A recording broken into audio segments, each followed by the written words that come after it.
সোমবারে ঈশার নামাজের পরে কেউ যদি এই দোয়াটি 100 বার পরে আল্লাহর কাছে কোনো কিছু চায়, আল্লাহ রাব্বুল আলামিন তাকে সাথে সাথে দিয়ে দিবেন। আল্লাহর কসম করে বলছি, আপনার সকল অভাব দূর হয়ে যাবে, আপনার সকল ঋণ দূর হয়ে যাবে, আপনি সকল মনের আশাগুলো কবুল হয়ে যাবে ইনশাআল্লাহ। কেউ যদি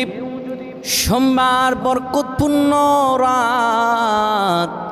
এই সোমবারে আমার রাসূলুল্লাহ দুনিয়াতে এসেছিলেন, সপ্তাহে রোজা রাখারও সওয়াব আছে এই দিনে। কোনো ব্যক্তি যদি সোমবারে ঈশার নামাজ পড়ে সুন্দরভাবে ওযু করে কিবলামুখী হয়ে বসে ইয়া যাল জালালি ওয়াল ইকরাম 100 বার পড়ে, 30 বার দুরূদ শরীফ পড়ে, 3 বার সূরা ইখলাস পড়ে, 3 বার সূরা ফালাক, 3 বার সূরা নাস পড়ে, 10 বার দুরূদ শরীফ পড়ে, আল্লাহর কাছে কোনো দোয়া করে, আমার রব্বুল আলামিনের কাছে দোয়া করতে দেরি হবে, কিন্তু আমার রব আল্লাহ রব্বুল আলামিন দোয়া কবুল করতে দেরি করবেন।